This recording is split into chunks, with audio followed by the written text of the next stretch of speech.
Welcome to Vision Pros, the show all about spatial computing, Vision OS, and getting work done on the Apple Vision Pro.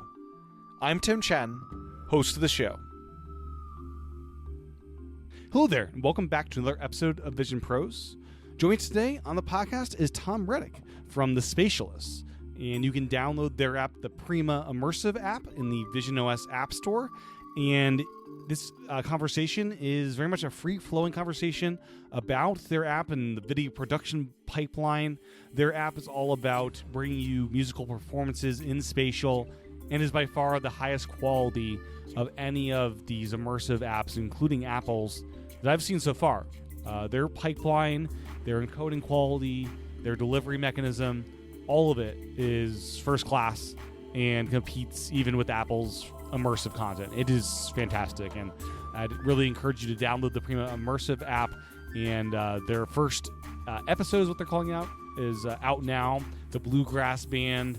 It's $4. It's around 16 minutes, and really impressive stuff. Really great music as well.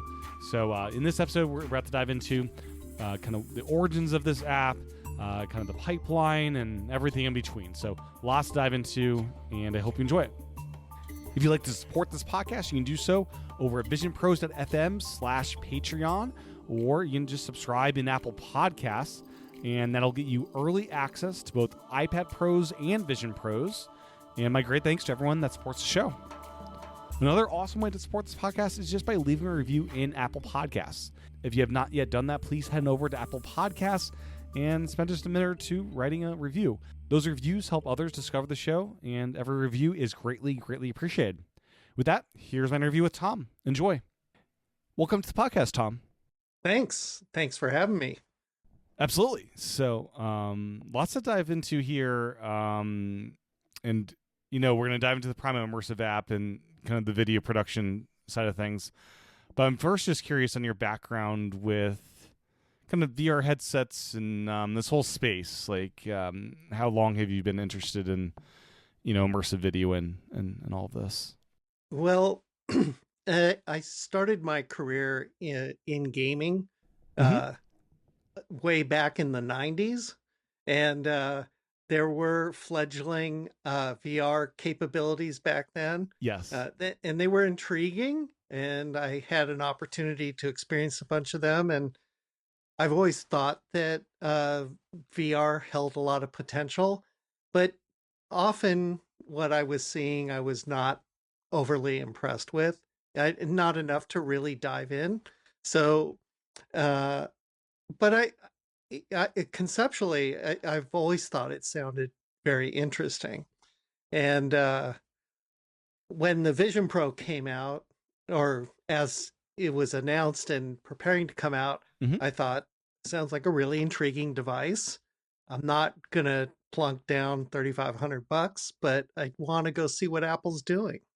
And so in February, I scheduled a demo and went down to the store, and I was genuinely blown away. It was really incredibly impressive. I mean, from simple things like the thoughtfulness of the operating system and the integration with the rest of the Apple platform and the sensible interactions and intuitive. It's very natural progression to go from the computer and mouse to tap on a phone to eyeballs and clicks with your fingers. It's just extraordinary. Just that bit of the work. But then in the demo, they get to the spatial and immersive videos. And even just the first, so again, I'm getting a February demo. The thing's just weeks out. And the spatial videos, even though they were like these crafted vignettes like you were shooting home movies, but they were impressive. And then Alicia Keys shows up 5 feet in front of me. Right. Yes. And she's singing right at me. And I was floored by that. It just really blew me away. And even the bit with the on the rhinoceros preserve with the baby rhinos kind of shuffling around your feet and stuff. Yeah. And I like I said, I wasn't going to plunk down $3,500, and I left, and it was like that was a great little thrill ride that I just had. But then after a number of weeks, or actually a number of days, it just kept sticking with me every single day. I was waking up thinking about how impressive the immersive video was. The fact that it surpasses your peripheral vision. And I have seen, uh, like the use of a quest in a museum setting and things like that. And the thing that I was struck by in those experiences was the limited field of view. So the Yeah. fact that it did not extend to your peripheral vision. So it was always a box in front of you. And the fact that it was the seemingly so aware of the pixels in it. Yes. Yes. And so it looks like TV when you're using the Vision Pro. And when you're in those immersive videos and they surpass your peripheral vision, you feel like you are in that space when there's 3D stuff going on. Mm-hmm.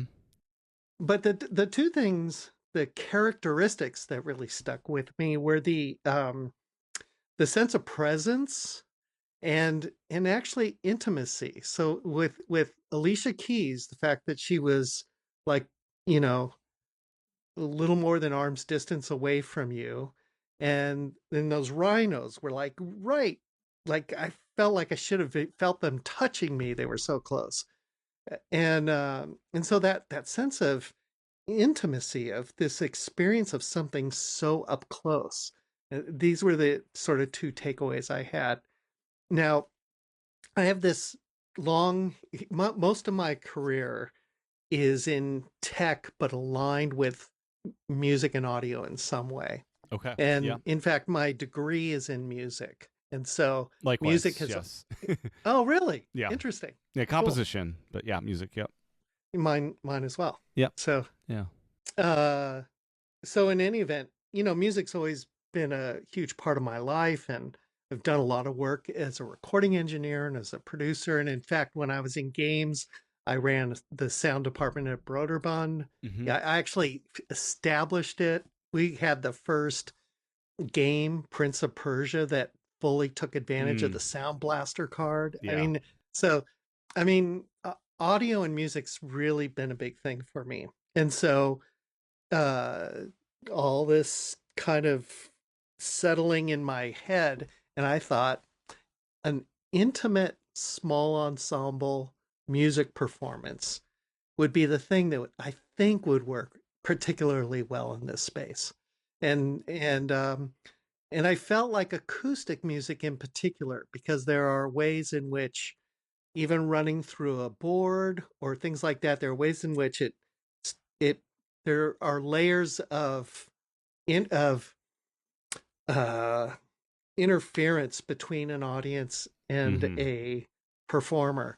And so I just wanted to get as directly to the connection with the performance as possible. Yeah, it pains me we can't time travel to capture like John Coltrane performing "Love Supreme" in this kind of format. Like Well, that's it's why we have yeah, to start now. exactly. Like Yes. in fact, that's also one of the thoughts that came across my mind quite a bit. Was I feel like the legacy of acoustic music is becoming more and more distant in our culture. Very And much so. Yeah, it's disappearing, and I feel music's like being it's like sterilized. Everything's perfect, and they tweak it so much. It's yeah. and I also come from a background of electronic music when I was in college, and I love synthesizers, but I also love acoustic music. And but I feel like this progression of how can we do more, how can we make sound more and more malleable, and we've got Hmm.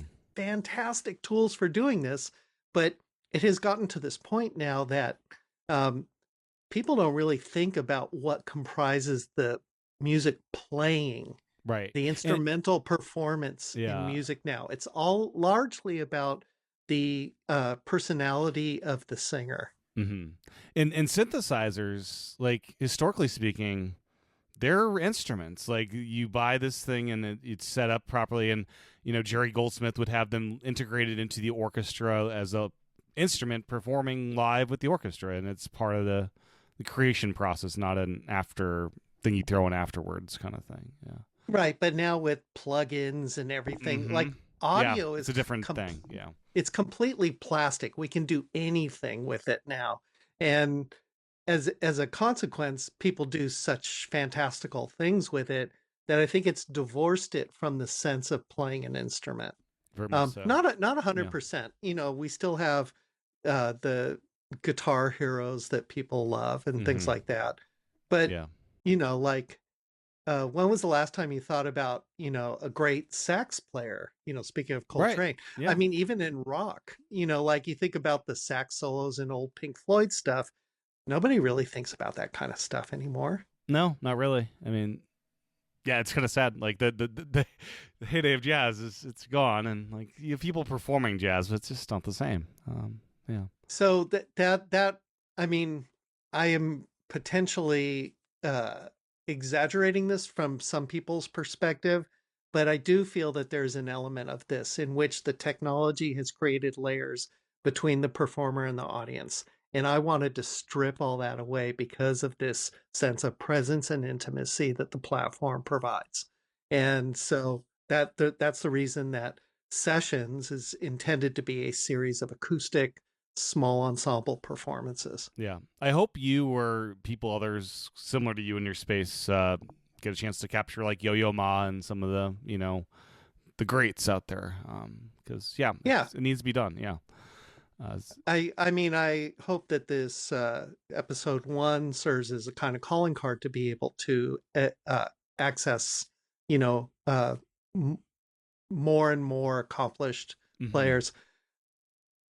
Although I am a huge fan of AJ Lee and Blue Summit, I think those guys are fantastic players. AJ is an incredible vocalist. She has such soulfulness in her voice, and there's some really fun, fiery solos that Yeah. that band plays. It's a really, and the arrangements I think work so well, given that it's largely a single camera shot. That uh, the the interest isn't through cutting; it's through the arrangement of the music, and it's like. I'm watching AJ right now. Oh, now there's these other people singing with her. Now this guy's taking a solo. And so my area of focus keeps shifting across the group, just like it would if you were in an audience. Only you are closer than you will be in any audience ever. Yes. Yeah, I was introduced to bluegrass in a big way in college and fell in love with like Blue Highway and a couple other bands. But there's something special about bluegrass where it's like country, but you have all the fun instruments to go along with it. In a Yeah, really good no, way. it Yeah. really is fun. And that the whole thing about really getting just a pure acoustic performance is when we heard them playing in the room, there were no amplifiers, no mixing board. It's just, I mean, there was a mixing board to capture all the mics we placed in the room, but and people will notice when they watch it that all the instruments are plugged in, so all the pickups we recorded those, but those were all as safety. We barely used them in the mixes at all, and so um, what you're hearing really is a great acoustic recording of what a band sounds like when they are able to just wholly mix themselves in the room. That is what it sounded like in the Yeah. room. What's that small guitar looking thing? Do you know what that is? That's a mandolin. That's a mandolin. Okay. Yeah. I Yeah. was curious about that. Yeah. Yeah, and AJ's a phenomenal uh player. I mean, she Mm-hmm. writes most of the songs. Yeah. She's a great songwriter. Uh and a great singer with a really beautiful voice, and then she'll whip out a fiery ass, Yeah. mandolin solo, and you're Yeah. just like, wow. Yeah, for sure. And this it's just interesting where we are in the world, I guess, with attention spans, where on one side of things, it's hard for people to sit through an entire movie these days, which is a shame. And then, Apple Vision Pro, I love this platform partially because it like almost forces you to, especially with the immersive videos, it kind of forces you to put your phone down and just be in the moment and enjoy this piece of media. It's whether it's a full length movie where you're in the movie theater kind of thing, or the immersive stuff. It's just like, yeah, it's more distraction free than any other space we currently have to occupy. I heard someone refer to them as iPhones instead of headphones or Yeah, earphones. right. It's like Yeah. that it creates the same kind of isolation you get if you listen to a piece of music with headphones on. Mm-hmm. And when I first got interested in music as a kid, I remember like putting on a pair of headphones and just consuming an album, a full length album, Yeah, beginning you get to the end. liner notes out. You're reading along sometimes. Yeah. And it was just a journey, and it's true. Mm-hmm. Like I can't think of the last time I sat down and listened to a full length album on headphones without doing something else, like reading on the phone It's or hard. whatever. I try. I'll start with good intentions, and then halfway through, it's like, yeah, it's hard. It's a But very I do noisy. love, It's a noisy landscape we live in. Yeah. yeah, I do love watching movies. I've been watching every episode of Severance on the Vision Pro, and it's just Mm-hmm. fantastic. It's such a perfect place for it's all the little details in that show, and you don't want distractions like what just happened there. Yeah. Yeah. And so, the idea for Prima Immersive, when did this actually begin to take form for you guys? So, as I said, I got the demo in February, Mhm. and in March, I had gone out and bought the Vision Pro and a Canon R5C with the stereoscopic lens. Mhm. And I had thought that the R5C, I thought an 8K sensor would be enough to cover the two 4K eyes, not fully thinking through that in fact the 180 immersive has areas that are outside the field of view, and so you in fact have a much larger area than 4K per eye. And I was doing initial tests in my living room, but I'd already come up with the concept for sessions, and in fact I was already by uh, by April, I was already talking to a couple of bands about this, and so I was setting up the production, and I was online on Reddit, kind of talking with other people who were all trying to figure out how to make immersive video, and saying like, I've got this idea for a show. I'm starting to put the team together to shoot it. Not really happy with the results I'm getting from the Canon R5C. And, to be fair, Canon even says, yeah, that R5C, an 8K sensor is not enough. There was an executive from Canon who had said sometime around April, no, you're going to need something more like 14 to 16K to get, enough resolution there. And of course, also the R5C only goes to 60 frames per second, and the native frame rate on the headset is 90. So, you really want to shoot, just like you would do recordings, you want to get more than what you're going to present to be able to present it in the best quality possible. Yeah. It's interesting with just a movie that you watch in the Vision Pro. This is the first time we have 4K 3D just movies available for home consumption. Prior to this, it was 1080p 3D Blu-rays. But when you think about it, when you're, say, in the middle area of the fake movie theater, you're probably not getting the full 4K. It's right. Am I? Because you're seeing other things in the screen in front of you. You're seeing the space between you and the screen, the movie theater. It's probably closer to what 2K or even it might even be 1080p. I mean, except that it's in both eyes. both eyes. Yeah. And granted they overlap, but you yeah, so you're not taking up the full essentially 4K square of each one, but together that's more than 4K worth of data. Okay, yeah. It certainly looks great. And I've compared it to 1080p Blu-ray rips in 3D, and they look better from Apple's stuff for sure. But yeah, I just don't Yeah. know. Don't know No, I where mean, the threads are. It's like trying to do the math on this stuff. Like, where's it actually net I mean, out? they might just be 4K, Right. but of course, if you're presenting 3D, you've got to deal with uh, stereo eyes somehow. So, and like you, I don't know the technical details behind that.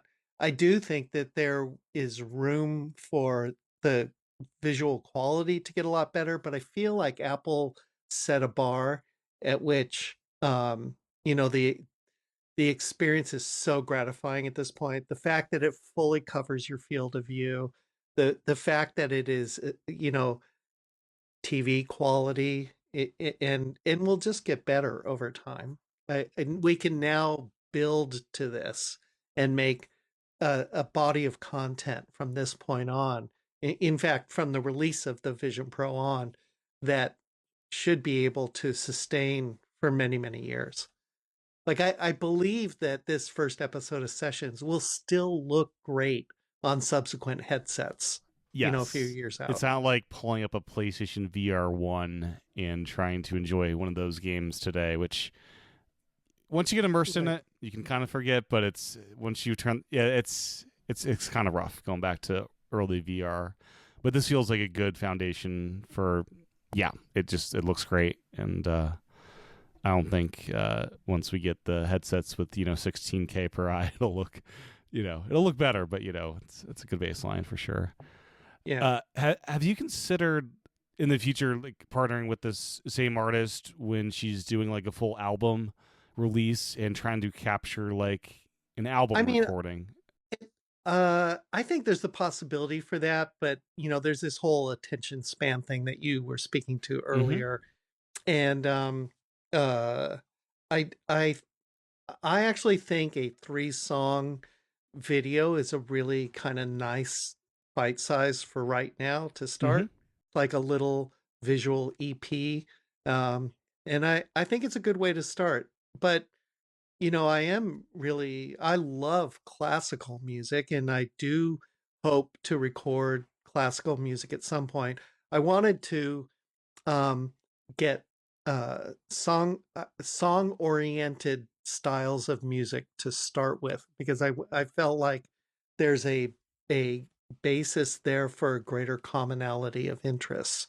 Um, even and we've gotten fantastic feedback. I've converted people who never even knew they liked bluegrass before. I've got messages like that. Yeah. But we have gotten one or two of like, I've lived in Tennessee for the last 10 years and I'm sick of this kind of music. Sure. Yeah. So the point of of sessions is to really have something completely different stylistically episode to episode, which is also making it a little challenging. I don't want to be pigeonholed as The the bluegrass app. bluegrass guy or Yeah. the Americana guy or whatever it is. And so I think once we start to lay a foundation of some really interesting styles of music that people might not otherwise be familiar with, I do want to include classical in that. I think there's, of course, room for jazz in that Mm-hmm. too. Um, And it's labeled season one. How do you so think I it? think it's going Yeah, to how do you be, think of it as a season versus like when would I season think two start? Kind of is my in question. Yeah. 2026. Okay, so like each season's a different year. Yeah, that makes sense. Yeah. Yeah. Okay. And this season it's going to have a super slow start, Yes. and Yes. so I'm targeting getting 5 or 6 episodes done throughout the year, Mm-hmm. but most of them will be back ended in the second half of the year, I see. Yeah. and then I'd like to increase that to 9 episodes the following year and 12 the year after.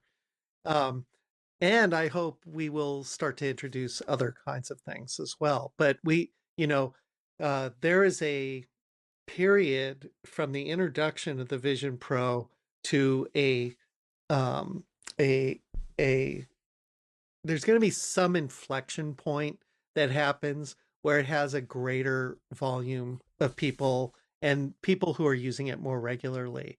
And we're not at that point now. And Apple recognizes that, although I am so thankful that they've put it out so that we can all kind of start to.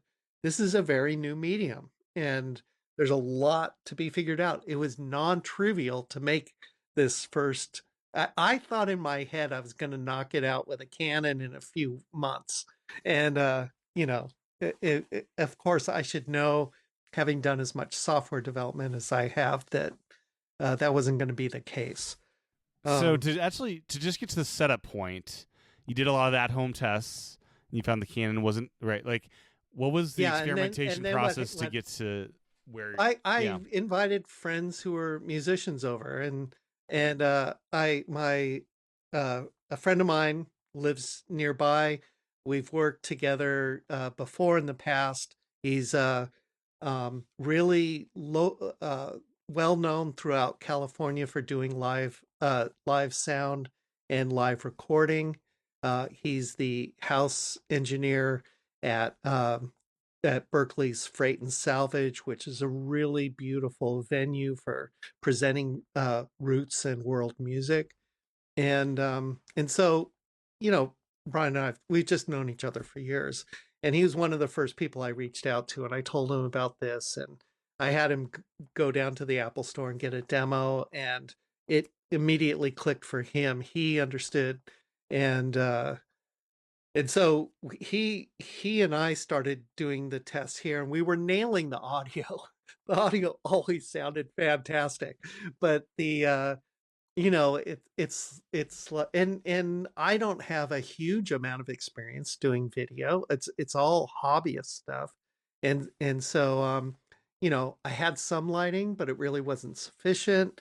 The layout of my living room isn't super compelling, you know, but it helped me. I learned, for example, that I liked using DaVinci Resolve, and conveniently, because this is going to be the platform we're all going to be working on for a bit. Um, so it gave me the opportunity to get familiar with that. Um, People who have been working with immersive video know of Mike Swanson. I don't know if you know about him, but Mike's a VR guy, engineer from way back, and he wrote like a command line utility for creating stereoscopic HVEC files that would run on the Vision Pro. I've heard of And that. I've not been able to successfully get the run on my MacBook Air with not enough storage to work with that. Yeah. well, and that's the other crazy thing is the volume of storage. We shot 8 terabytes of video, and we did not shoot a lot of video. Like it's For 16 minutes, 8 terabytes was the wow. Yeah. yeah. I'm sure So there's some stuff cut from the. It's yeah. probably longer than 16, but still, 8 terabytes is a heck of a lot of data. No, it's a lot of data to be part of one project. So, and I mean people who are involved in high end video Mm-hmm. and you know, like folks at Pixar and stuff like that, they're used to dealing with this kind of stuff. But you know, all of these things were things I had to kind of work through to kind of get a handle on them. But I was never satisfied with what the video quality was. And I was becoming increasingly convinced that the Canon was going to be insufficient for the purposes. And I was, uh, you know, on Reddit writing about this. And I received a message from my now friend and partner Andrew Chang, who's one of the one of the people who started Immersive Company, and they're the ones who build the Prima immersive platform. And he wrote me and he said, "Hey, I've been working on this camera system, and I see you're getting ready to produce a shoot. Um, and I've done some preliminary um, tests with this camera system, but I'm looking for like the right professional shoot to do, you know, to demonstrate the capability of the camera platform, because it included software he had built and post-production processes and things like that. And so I said, yeah, like I was very interested in seeing what could happen, and we met up, and I looked at the preliminary footage he had, and it was very obvious to me the greatly increased clarity and the much improved colors, even though he was shooting in both the samples he had were in lower light conditions.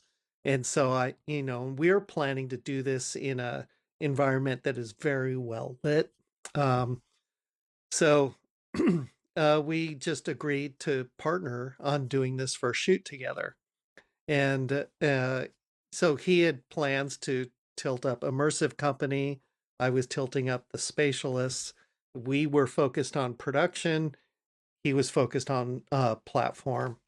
And Andrew has a huge amount of experience. Both of the Andrews who founded Immersive Company, Andrew Chang and Andrew Gish, they both have an immense amount of background in particularly in immersive video pre-Vision Pro.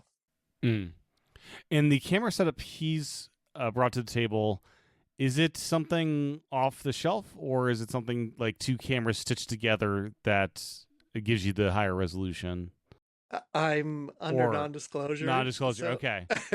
I wasn't sure how it compares to what it. Apple's capturing with versus Yeah, I mean, if you go to their website, they talk about the specs: 16K, meaning two 8K images, 90 frames per second, HDR. It's a very high resolution stereoscopic system, and but they said, look, our new platform supports. They're now on the second iteration of this rig that they're putting together. Apple is.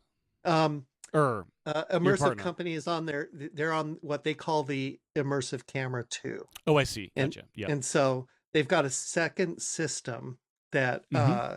is able to it has and I don't know all the details, but it is somewhat more capable than the Mm-hmm. system that we had used. I see. And so they're on to their next generation. But what they say on their website is, as a platform, they support output from that camera, their camera, as well as the upcoming Blackmagic camera, which is essentially the same specs. Mm-hmm. So the basic thing is getting 8K per eye, getting 90 frames per second, getting HDR. These are really the essential pieces. Yeah. So, both you and Apple have kind of settled on like 180 degrees being a good field of vision for this because it is outside your field of view. Is there a world where as cameras improve to like, I'm not sure if I need to look behind me, but like is 270 like where are the next steps like, and do you think 180 is kind of where we land for this kind of format for most things? Well, or? interestingly, the sessions is actually a bit less than 180. Okay. Yep. So, and the thing is stuff at the edges. You have to figure out how you're going to cleanly deal with that. That's the other thing of capturing. Like, it can't be but so great of a field. Otherwise, you'd have to hide the people recording it in some way. Which is a genuine issue. Like that, we had a proper video production team on set, and everybody. It was tricky getting used to the idea that you could not stand. You had to be careful if you were standing alongside the camera. Right. We had this one moment. It was hilarious, and it's all recorded of the director saying, "I'm seeing somebody in the picture. Who's in the picture?" And it turned out it was him. That's pretty good. So yeah, it's just something to get used to. I do think that this is just conceptually. I don't think we're going to look at stuff beyond 180 for the next few years. But I do think that there is potential to have, pardon me, I do think there is potential to have the peripheral field a bit wider, because as a viewer, you do look around a little bit, and it'd be nice that you weren't really looking wide enough to see the edges. Sure. Uh, Yeah. but there's so much trouble involved in doing 360 and very little value to it, because if you're presenting some visual something to somebody, you're not presenting it to them from all sides, because we're humans with two eyes sticking out the front of our face, not like the back of our head. So Yeah. The only thing 360 would make sense for is like very like avant-garde.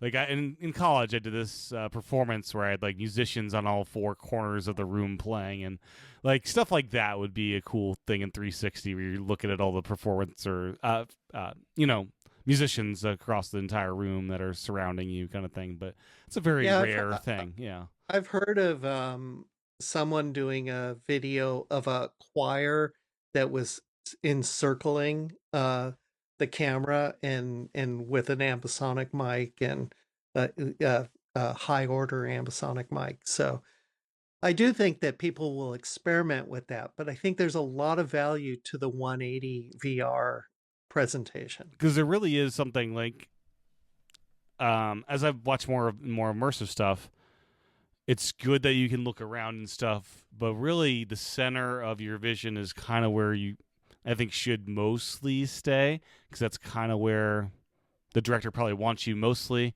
and it's I think more enjoyable to just like kind of be looking mostly straight ahead. Yeah.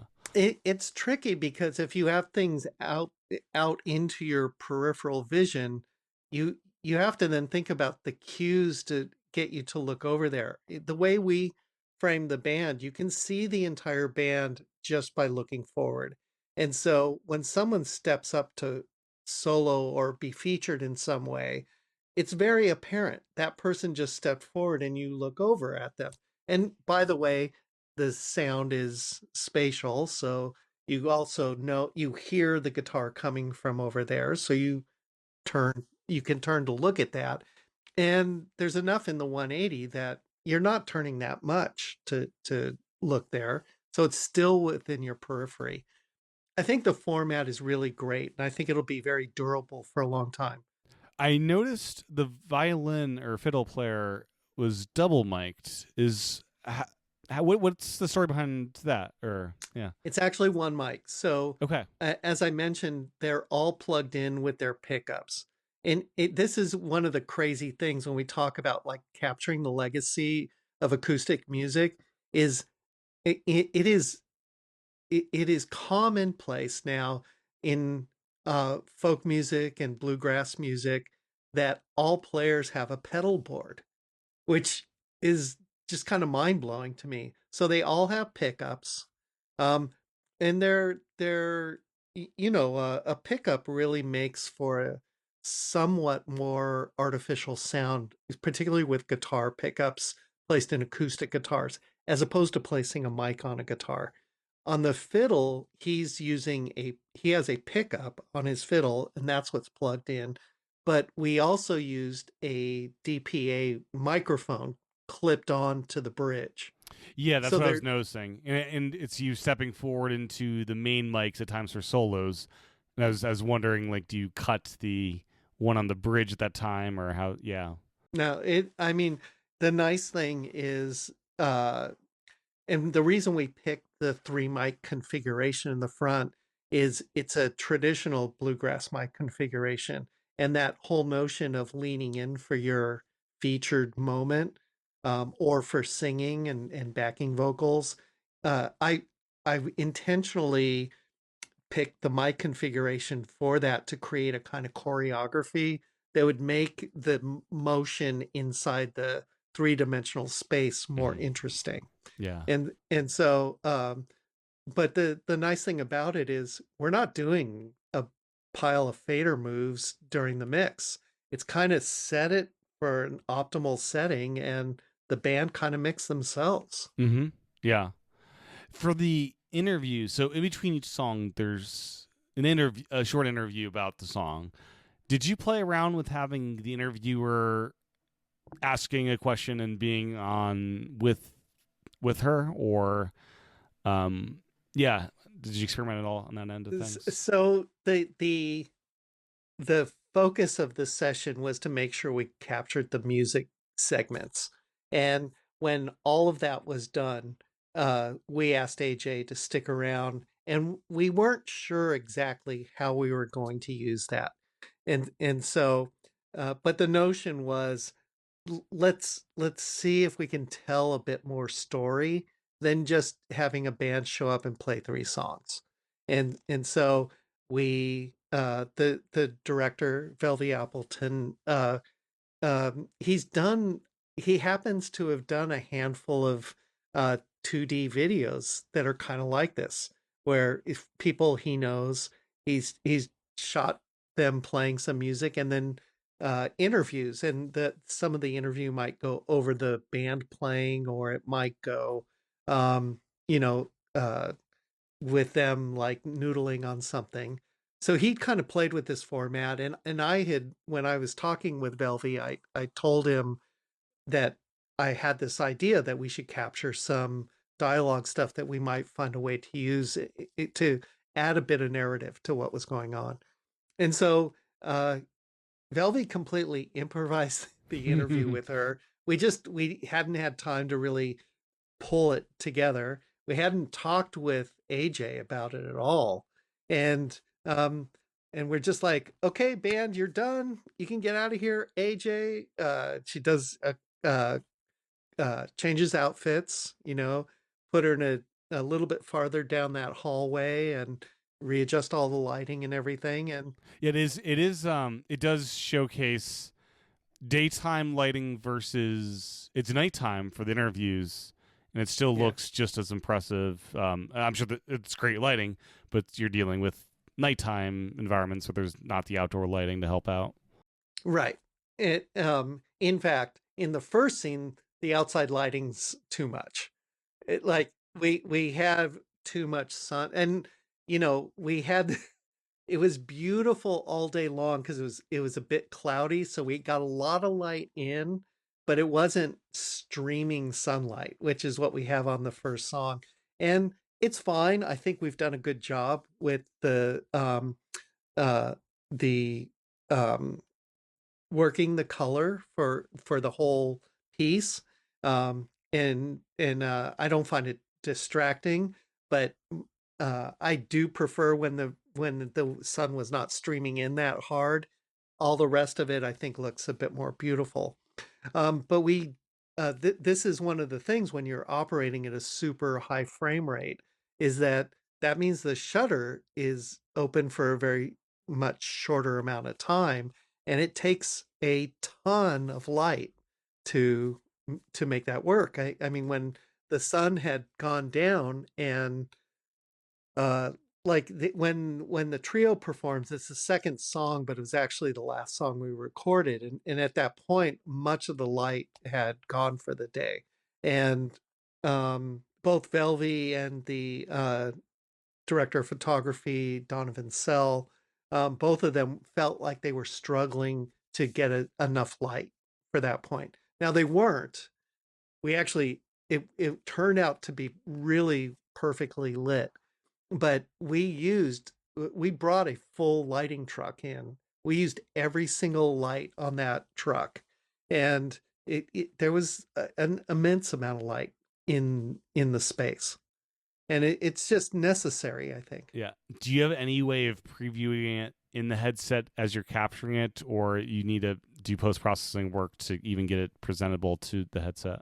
That this was one of the great things about Immersive Company's platform, is they've got software built around the rig as well. So it we were able to put the headset on and see how it was composed in 3D in 180 before we shot. Amazing. So that's, and I'm guessing And not that was live, but as huge. you could do a test shot and then preview it, or are you able to actually, like, could the director be in the headset during a live capture? It wasn't quite performant enough to, and in fact, you kind of want to be more part of the space. Yeah, You know, there's just a lot going on in the performance that you want to be focused on. sure. Yeah. And so it was really, for our use, it was really about composing the shot. Yeah. Make sure And everything's lined up it, properly, and yeah, yeah. And then and I testing the lighting suspect, and all that is yeah, very important. Yeah. I suspect over time that whole process will continually become more fluid. Um, but I do think that um, just like you have in films today, where the DP is really focused on how is this coming across? How are we capturing this?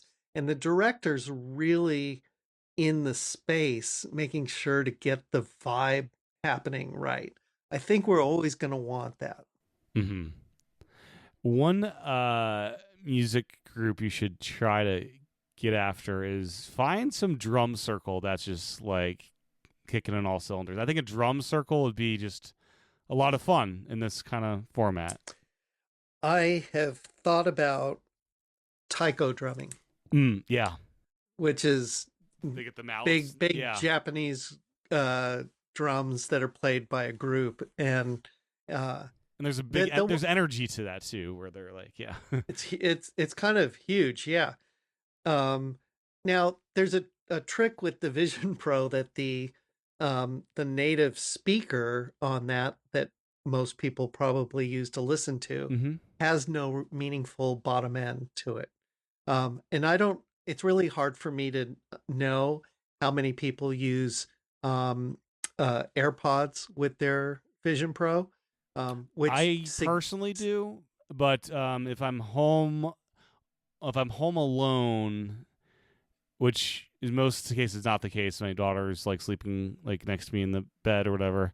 Um, that then I'll have AirPods in pretty much all the time except for when everyone's gone. So yeah, but yeah, I'd say most people probably are with just the speaker pod things. I would say, yeah, yeah. I think so too. And I look at my own use, like there's a lot of use of just throwing the headset on, Mm-hmm. working, figuring out some stuff and then taking it off. Um, Although again, in terms of watching Severance, I always watch that with AirPods on. Yes. I completely seal myself in that universe when I Yeah. watch it. But so it was important to me to make sure that it works well over that. And so something like drums, I mean something like the stand-up bass, to be honest, it's a real issue trying to get it to speak authoritatively through those little speakers. I think it's great on AirPods. It comes Yeah. through, you get you get that full low end and it sounds great. But that instrument is a very deep instrument, so a lot of its character is missing uh, in terms of what's able to be recreated on those speakers. Yeah. So But as so you're mastering the audio, you're we wanted both to targeting. work. You want both to Yeah. work, but you're targeting to make sure the speaker pods sound as good as you can get them. But Yes. there won't be any way to have. I don't think Apple provides us a way to detect the sound output. Like if it's just outputting to AirPods, give you like a slight. I don't know if that's a thing. But Yeah. I also don't know that we'd want to go through the trouble of creating Two essentially what is mixes. an alternate mix. Yeah. Yeah. Right. Yeah, that'd be a lot of Yeah. work. Yeah. Yeah. And I do feel like we'll be able to dial it. It's the nature of a creative project that you stop and you ship it at some point. Mm-hmm. Whereas you're always thinking, but I wish I could have adjusted this here or that there, and you know, the one song that works the best for me is the last song. I just feel like that that mix, everything about it is just perfect. The middle song I think is pretty good too. That we did get the bass because it's a trio at that point, and bass is one of the instruments, so it really plays a critical function. And I think we brought it farther forward effectively. But you know, we learned a lot doing it. At first, because we did the 3 mic configuration, we were planning to mix just for stereo, but um, the the guys at the Immersive company really wanted to feature the fact that they could do spatial audio. And so we brought my friend Michael Romanowski in, who's a Grammy winning uh, uh, mixer and mastering engineer in immersive audio. He's won 3 Grammys in immersive audio. And he he did this really beautiful immersive mix for us. So I think it sounds great. Nice. Yeah, the first experience with like multi-track surround sound audio was SACD with Pink Floyd, of course, and the Money song of everything, the money going around you, and like it was like, whoa, this is just it's great. Yeah. So for ours, our focus will always be the sound needs to emanate from where the player Yes, is. exactly. Yeah, yeah. But you want to get the sense that they're playing in a space, and so that was really what Michael brought to that. But it also made us all think about the fact that we want to make sure that we're capturing the space better going forward. I do think that we will work with ambisonic microphones as an augmentation to our recording strategy going Okay. forward. Yeah. And for those that do watch this, definitely, and you should definitely stick around after the end credits because it wraps up nicely. There's a little bit more video to enjoy, which is cool. I thought that was a nice touch. Yeah. Thanks. Yeah, we had planned for the 3 songs that they played, and but this open-ended thing of what were we going to do with this interview, and Mm-hmm. weren't really sure. We just said, "Is there an instrumental number you guys could play for us?" And we're not sure what we're going to do with it.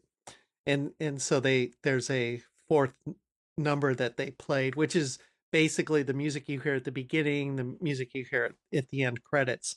But of course, we shot the whole immersive video for that as well. And so, but the thing I really enjoyed in editing the video together was the fact that the music recording is so good that when it comes up, it just sounds like an album. It sounds like a fully produced piece of music. And so, like, that's the surprise at the end, is like, that's just the guys playing in the room, you know? It, I think it's fantastic. I love Yeah. it. And you mentioned so this first episode is 16 minutes. And you mentioned long form might not be as attractive for many people.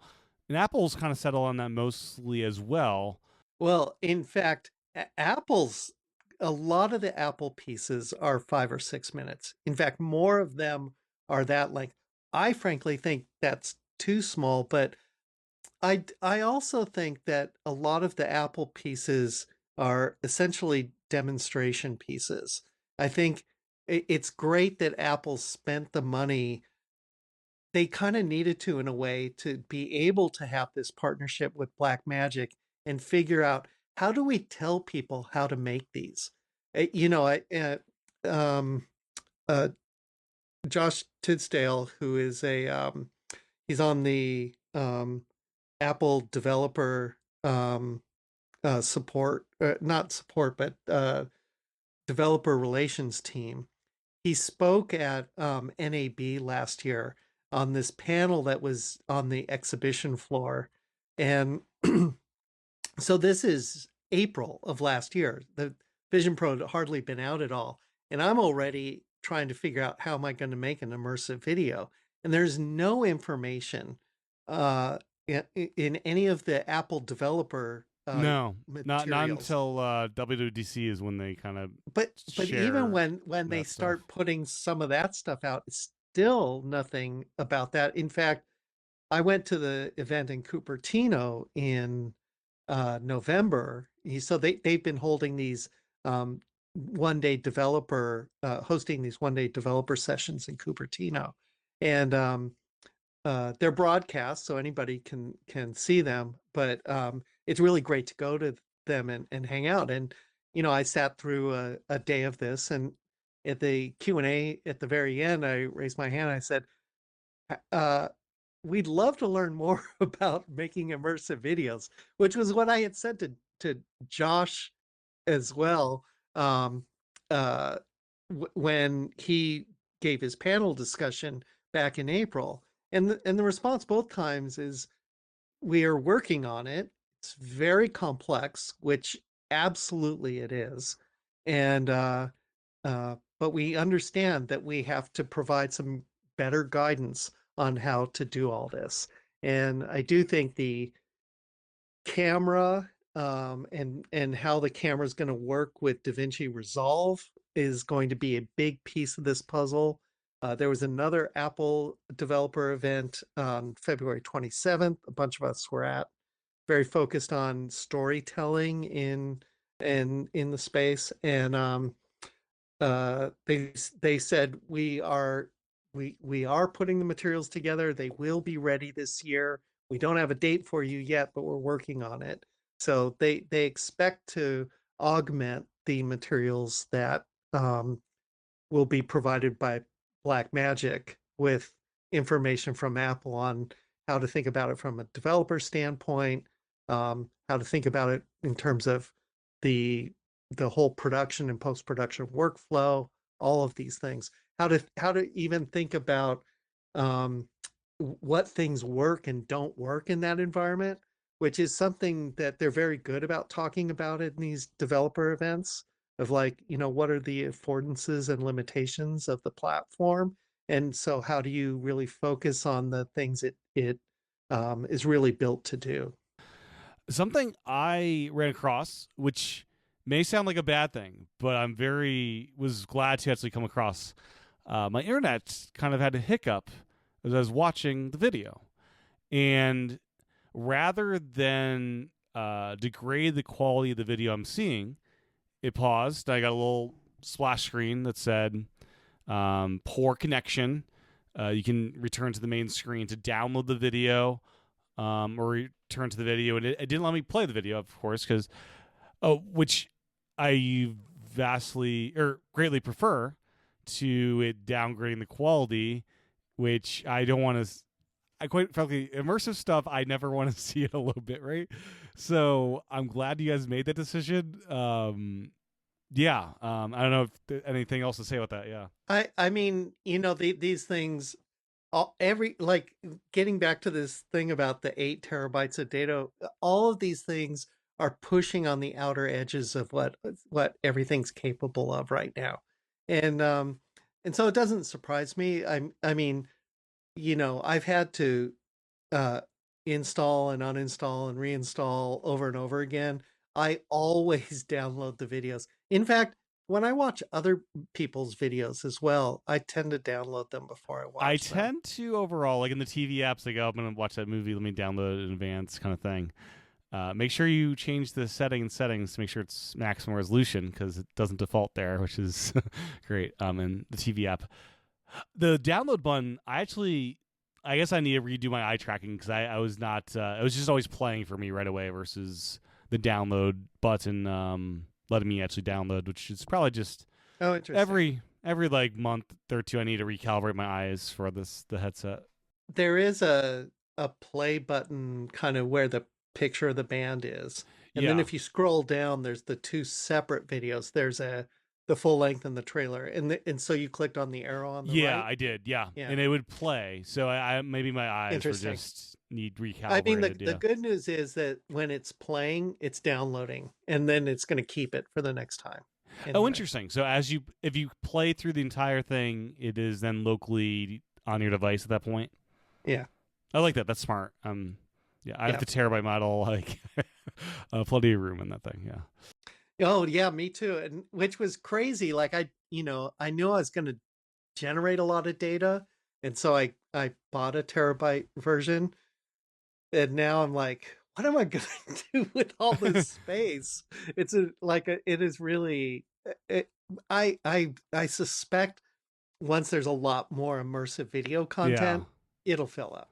Yeah, Yeah. mine's pretty full, because I downloaded or transferred 3D Blu-ray rips, which are like 50 gigabytes a piece to the thing, Oh wow. or whatever. Yeah. They're even, yeah, some bigger than, yeah. So I had to have Prometheus in 3D on the headset, of course. Yeah. Shot in 3D and all that. So yeah, great.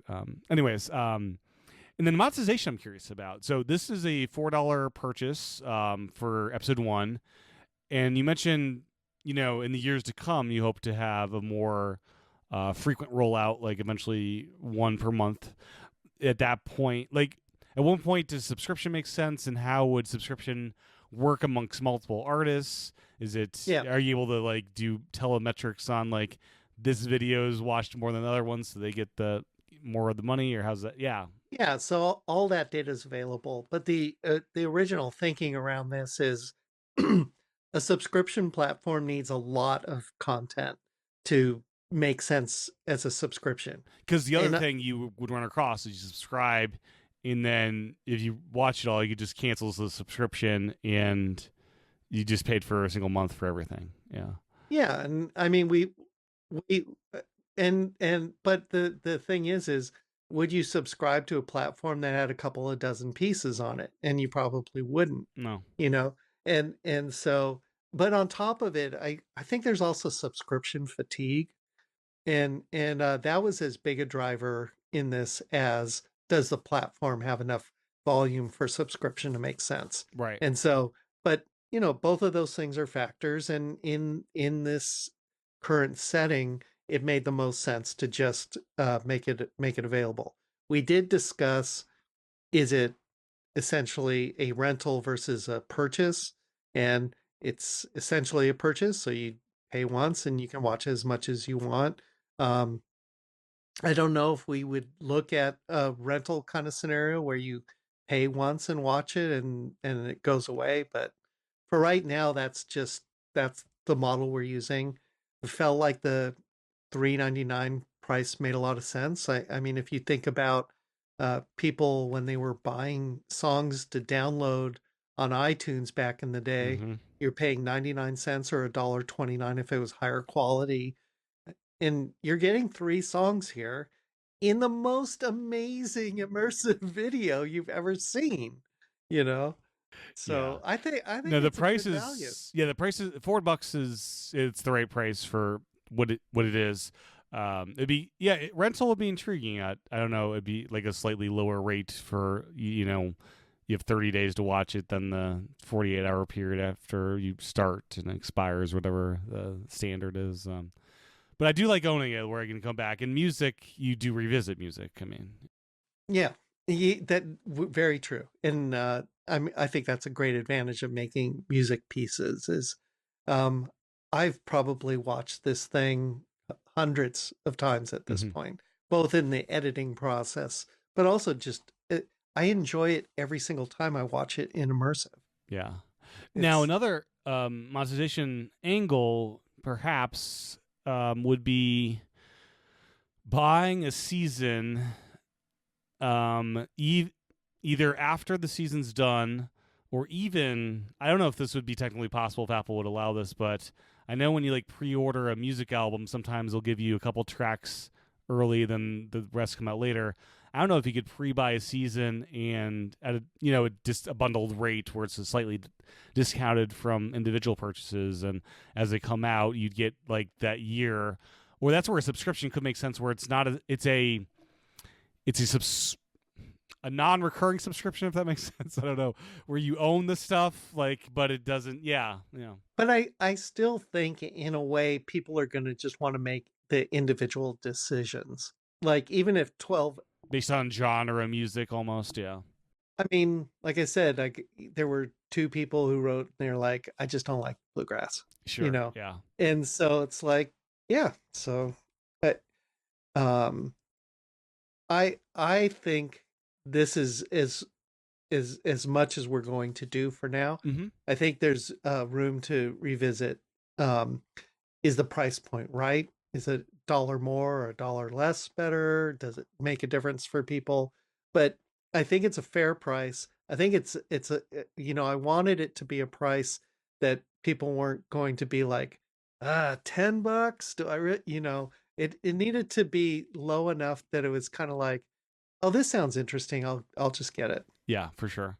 And yeah, I don't know if 3 songs from a different group ends up being like 25 minutes, and that would be slightly more kind of in the length Yeah, I considers mean, I anything. think I think I would try to keep them all sort of in the same ballpark. Whether it's 15 minutes or 20 minutes or Okay, whatever. yeah. Um, and it'll be interesting to see how the length changes depending on the nature of the music and stuff. Yeah, because But some songs are, you're 3-4 minutes, and then others you have a 10-minute song or whatever. Yeah, yeah, I especially when mean, you get into certainly once you jazz, right? start Yeah, doing jazz or and classical, classical, yeah, for yeah, sure.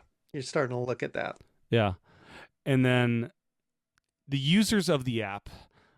Have you thought through any ways to kind of communicate with them? Hey, a new episode's been dropped, because they are infrequent drops at this point. The notification system on Vision OS is, quite frankly, not amazing.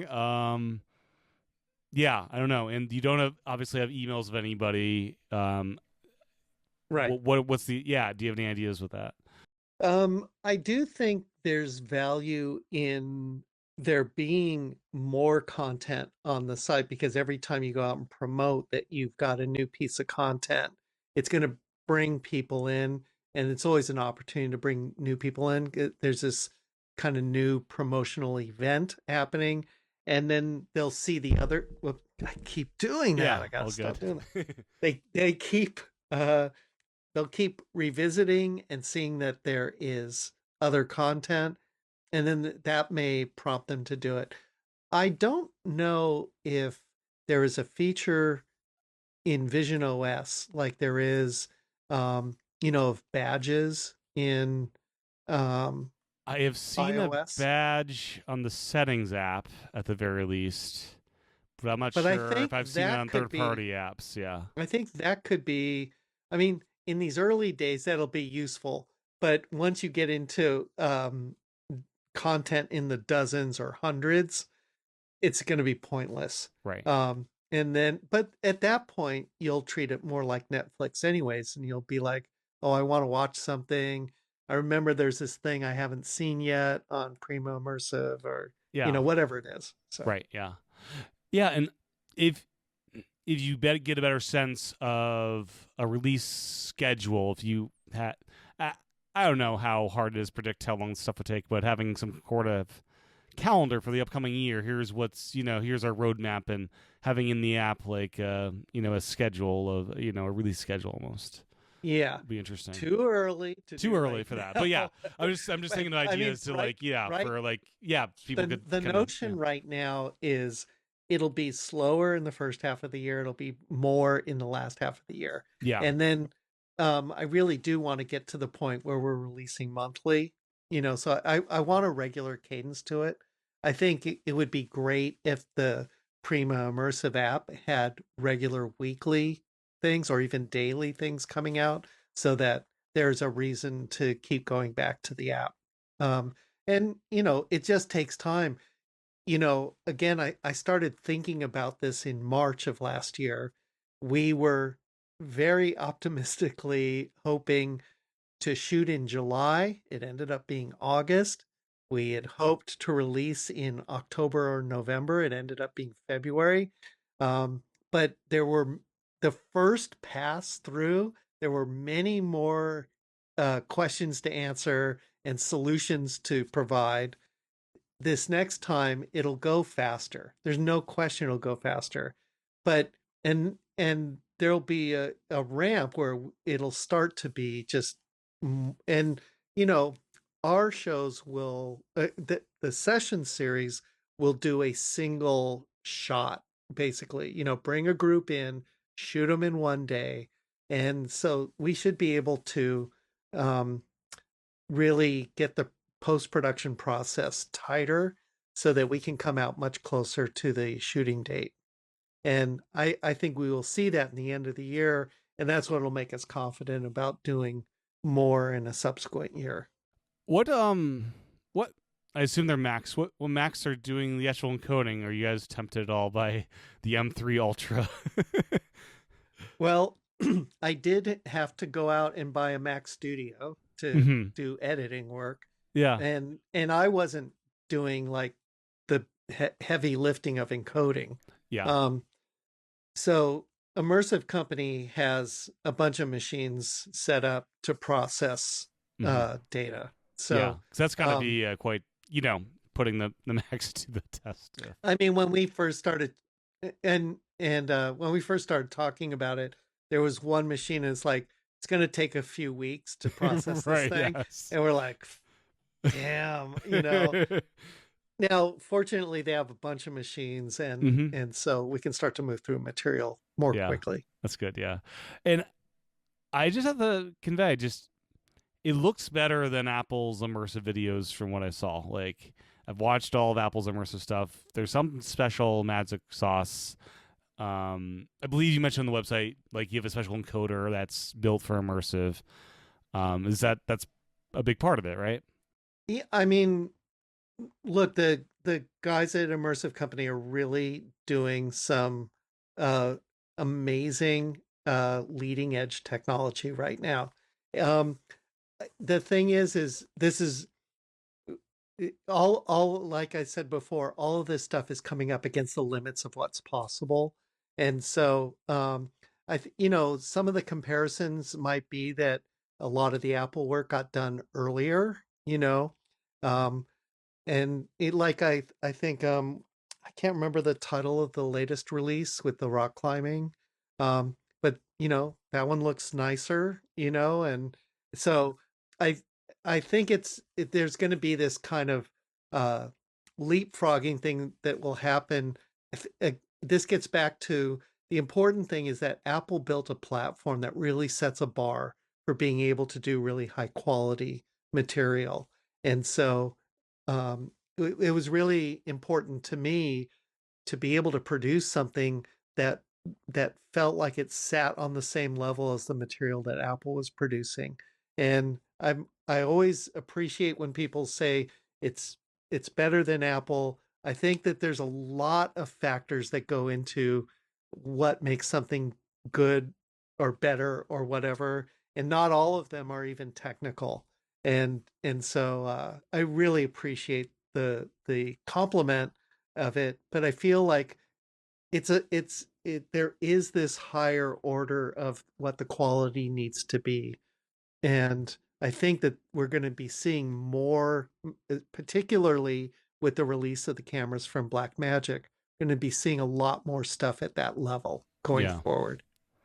And Android XR is a thing that's starting to bubble up. And we Yeah, heard reports that Samsung's device is the first one that we've seen previewed. It's actually going to be using, from what we hear, Apple's same high quality displays, but even better because it's the new generation of that same device or screen technology. great. So better field of view and all that. So I'm super curious on the price point of what that'll be. Like Samsung, they like good margins just as Apple does. So I was initially, It's going to be similar. It's going to be similar. initially when I saw, oh, this will be half price from Apple's, but probably not based on what we're hearing about the technology they're actually using. It should be I interesting. mean, there's a lot to consider with regard to all the things that Apple's doing with the outward-facing cameras, the outward-facing display. So I think there are other places in the headset to consider. Do you want that feature or not? I mean, I do think a lot of the externally facing cameras are why um, the user experience is so fluid is because it really doesn't miss stuff, you know, and so it's going to be hard, I think, to make something, but that's competitive from a pricing standpoint. I you know Apple's challenging themselves to. I mean, we hear through rumors, right, Mm-hmm. that they're trying to figure out how to build a lower cost device. The rumors toss around this figure of $2,000. Um, Ultimately, it even probably needs to get lower than that, but that'll be really meaningful to be able to watch these kind of videos on a device that is only $2,000 versus 3,500 or 4,000 if you get a terabyte. Yes. Yeah, if they can figure out how to get to $9.99, that'll be, I think, a good place I to think be. it'd be pretty magical. Yeah. Yeah, and it's just time, right? Like, there's eye tracking and stuff in like PSVR 2. The screens are like 2K per eye. Like, it doesn't have as many cameras and stuff. But yeah, I think eventually with technology marching forward, it'll get down there. It could take a decade. We'll see how long it actually takes to get down there. Yeah. I think that the critical mass of volume, independent of that $1,000 price point, probably is 4 to 5 years out. And so the question for all of us who are developing um, content of any kind, whether it's an app or a video or whatever, is how do you sustain your business from now to then, in a limited, because of course, developing for this environment means you're not developing for an environment that has a much larger user base. Mm-hmm. And so, I can see for gaming companies, for example, it being very difficult to make the case to put a game on Vision Pro when you could put it on a PlayStation or an Xbox or whatever and have access to millions of users. And you have game controllers to work with as well, which are handy. Yes. Yeah. Not to mention. Yeah. Yeah, exactly. Yeah. And then, is Meta Quest, like, the headsets are not as high resolution? Is that something you're exploring to make an app that would be a lesser experience? Yeah. The nice thing about the Prima immersive platform is that it's platform independent. So they could put it on any platform. And I know that they're capable of putting it on a Quest. And it's not the top priority, I think, right now. But then there's also the consideration of, do you want to show this? Alex Lindsay, who's part of the podcast on Twitch, Mac Weekly. Yeah, the Twitch and Mac Weekly. Maybe it's not Mac Weekly. I'm ruining whatever it was. He's on Mac Weekly. Yeah, that's the one. Yeah. Right. And so he had said that the one thing is, if you see it on the Vision Pro, don't then go watch it on the Quest, because you will be sorely disappointed. You have to. I've noticed this with, I do PlayStation VR 2 gaming. I have to start the day on the lower quality screen and then migrate forward. If you go the other direction, it's much more noticeable. Yeah. And so, but if someone has not experienced a Vision Pro, or they don't have a Vision Pro, or even if they have experienced one but they've never seen this video, if they saw it there, would it be compelling enough? And so it's something we're talking about. They wanted the platform to be agnostic, that they could go wherever the capability presented itself, and so that's a nice flexibility that they have. Yeah, it makes total sense to do that. One final question. Working with artists and approaching new artists, is that your role, or like how does that all work? Yeah, that's you. Okay. I'm essentially executive producer, so creator, producer, executive producer. And I happen to edit it too, which was really fun. but the role of the company, and in doing being an executive producer, is figuring out how it's going to get paid for, lining up everybody. I mean, that's somewhat of the producer role too, lining everybody up. I'm doing all that stuff right now. So I do have resources that I draw on to imagine help like me just identify. Just contacting bands and musicians could be a challenge, right? Yeah, just like going through agents if you need to, and like it was crazy. And I imagine like some people probably already have deals with their music being sold by some record company, and does that get complicated trying to sell through you as well? And so the nice thing is so we pursued one band. We couldn't make the schedule work, we pursued AJ, and frankly, AJ Lee and Blue Summit, they were so perfect for this. I'm so glad things went the way they did.